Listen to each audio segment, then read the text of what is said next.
Daily Dose here, and in today's video we're going to be discussing benzodiazepines. Now we're going to be doing a broad spectrum over benzos and what to know in particular and stuff you should be aware of or educated of if you or a loved one has been prescribed benzos.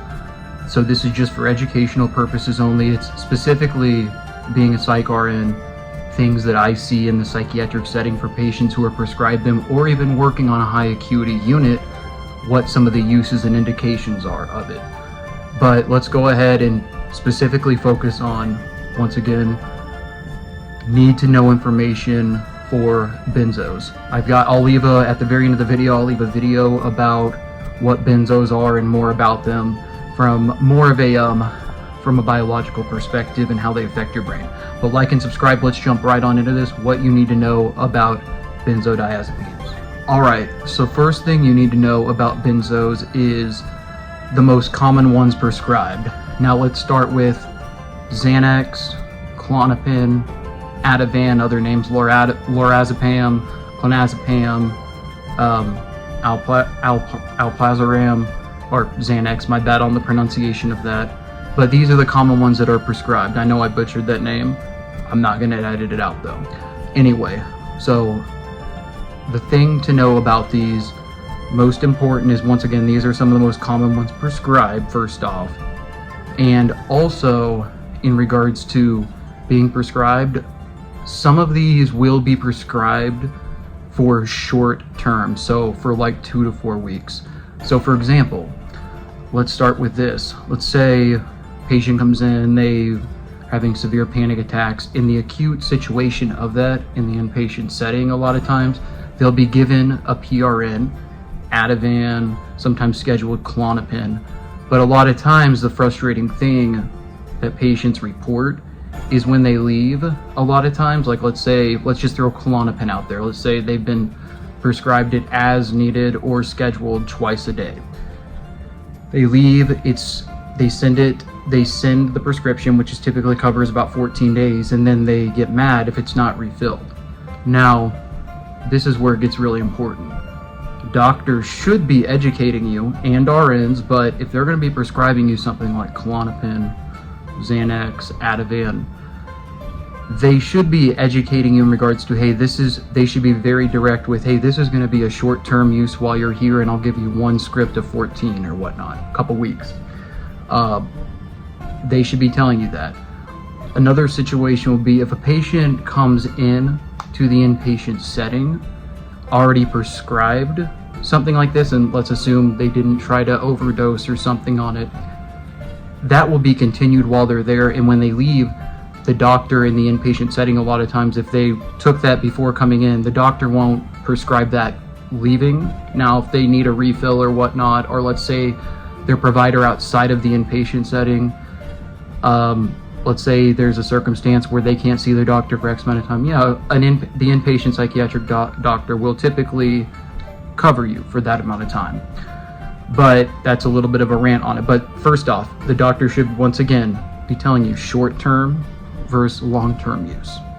Okay, now the second important thing to know about benzos, the chance, I'm not going to say the chance, but if you've been taking benzos for a long period of time, anything past, it's just 3 to 5 months, even 3 to 5 months, sometimes a little bit earlier, and let's say you stop that abruptly and you were never told this, or you weren't tapered off, that can lead to seizures. So number 2 is always being alert of seizures as being something that can happen if you've been taking it long term and you don't taper off of it. Sometimes in the short term, let's say someone comes in and they've been drinking alcohol and they're prescribed Ativan, for example, or they're taking it to detox.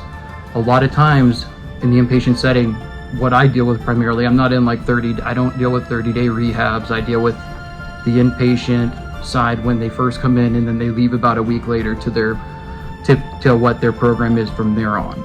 But they come in, patients will come in, they detox, they use it to get off alcohol, because remember, if you quit alcohol, you've been drinking for years and you just decide to cold turkey it, seizures is common. So how do you treat that? You use Ativan in particular, sometimes Valium or things like that. But most important, but the thing that always is available is Ativan for the treatment of that.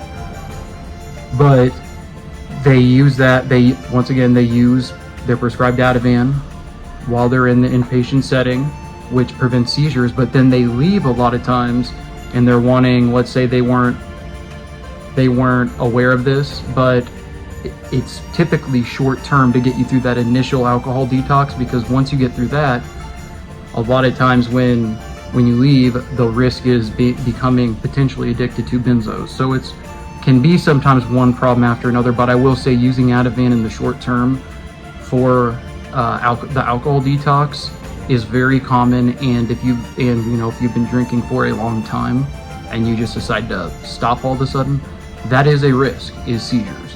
So that's number 2, education in regards to seizures.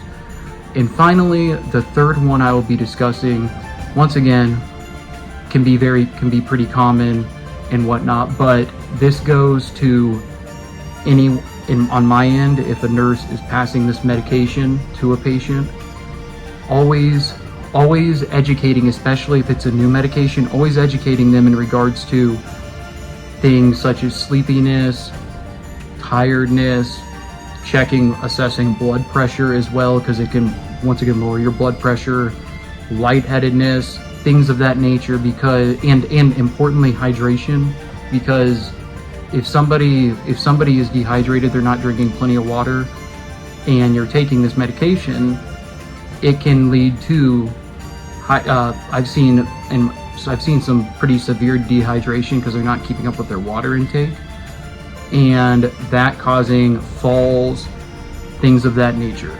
So really what this boils down to is just the knowledge and education you should know if you have been prescribed benzos, and things doctors should be discussing with you.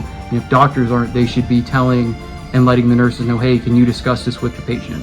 So once again, if you've been prescribed a benzo or you haven't started taking one yet, this is stuff you should be familiar with, in particular seizures, benzos being used in the short term or as needed.